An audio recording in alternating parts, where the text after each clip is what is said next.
ကဲဒီနေ့ကတော့ရောရွယ်လေးနဲ့ထုတ်တဲ့တောင်ငူဟင်းတုပ်လေးအိမ်မှာလှုပ်ရှားဖြစ်ပါတယ်အသီးရွက်လေးနဲ့ပဲထုတ်လို့ရပြီးတော့စားလို့လည်းကောင်းပြီးအလွယ်လှုပ်ရှားလို့ရတာမလို့တူတူစောင်းအောင်လိုက်ကြည့်လိုက်ရအောင်နော်ကဲအရင်ဆုံးဒီမှာချက်မဲ့အသီးရွက်လေးရတော့ပဲမောင်လေးတုံးထားတဲ့အဓိကတော့ငှက်ပြောဘူးလေးလိုတယ်ပေါ့နော်ငှက်ပြောဘူးကတော့ကြိုက်တော့2ဖူးလောက်တုံးထားပါတယ်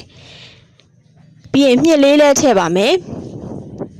မုံလာဦးနီလေးလည်းထည့်မယ်ကစွန်းရွက်လေးလည်းထည့်ပါမယ်နော်တကယ်လို့ကိုကြိုက်တဲ့သီးရွက်လေးရှင်ထည့်ထုတ်လို့ရပါတယ်မှုတွေပါထည့်ရင်လည်းကောင်းပါတယ်နော်ကဲအဓိကတော့ဒီမှုရေးဆန်စိမ့်မှုလေးလည်းလိုပါတယ်ကဲဒီငှက်ပြောဘူးကတော့အပြင်ကရင်းတဲ့အဖက်တွေကိုဖယ်ထုတ်ပြရပါမယ်အတွင်းထဲကနုရာလေးပဲရှူပါမယ်နော်ပြီးရင်ဒီငှက်ပြောဘူးလေးတွေကိုပပလေးလှီးထားမယ်ငှက်ပြောဘူးမှာအစည်းတွေပါရှိတဲ့အတွက်သူ့ကိုနွင်းနဲ့စားလေးထည့်ပြီးတော့သူ့ကို15မိနစ်20လောက်ရေလေးနဲ့စိမ်ထားရပါတော့ပြီးရင်တော့မှရေလေးနဲ့3လီတာလောက်ပြောင်းစင်အောင်စေးထားပေးပါနော်ကဲပြီးရင်တော့ကိုနယ်မဲခွက်တဲ့ကိုတီးရွက်လေးချဲ့မယ်ကစွန်းရွက်လေးကိုကက်ကြီးလေးနဲ့ကိုက်ချဲ့မယ်စောနာတော့ငှက်ပြောဘူးလေးချဲ့ပါမယ်မုံလာဦးလေးကိုလည်းချစ်လေးနဲ့ချစ်ထားလေးထည့်ပါမယ်ညစ်လေးကိုလည်းနည်းနည်းလေးကက်ကြီးလေးနဲ့ကိုက်ထည့်ပါနော်ပဲမောင်လေးလည်းအခုလိုပဲကက်ကြီးလေးနဲ့ကိုက်ပြီးမှထည့်ပါ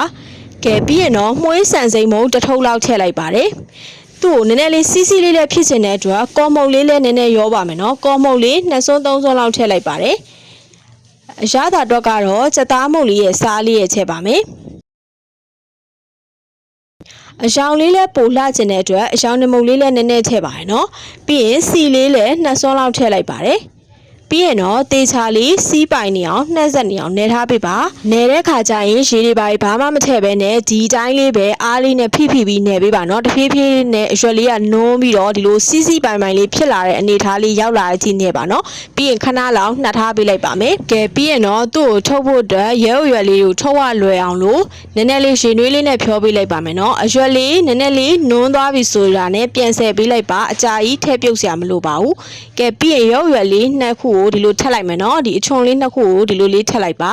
ပြီးရင်တော့ကိုလိုတလောက်လေးထည့်ပါနော်အများကြီးထည့်ရင်လည်းထုတ်ကအခက်ပါတယ်ကဲကျမတော့တစ်ခါတလေမှလှုပ်ရှားတာမလို့ရိုင်းတော့မကျွမ်းမအောင်နော်ကိုထုတ်တတ်တယ်လို့လေးပဲထုတ်လိုက်ပါတယ်ဒီမှာထုတ်တဲ့ရုပ်ရောကတော့မနုမရင်လေးဆိုပိုကောင်းပါတယ်နော်အရင်ရင်လည်းခါပါလိမ့်မယ်ကဲသူ့ကိုထုတ်ပြီးသွားပြီဆိုရင်တော့မိနစ်20-25မိနစ်လောက်အရှင်ပေါင်းထားပေးလိုက်ပါမယ်နော်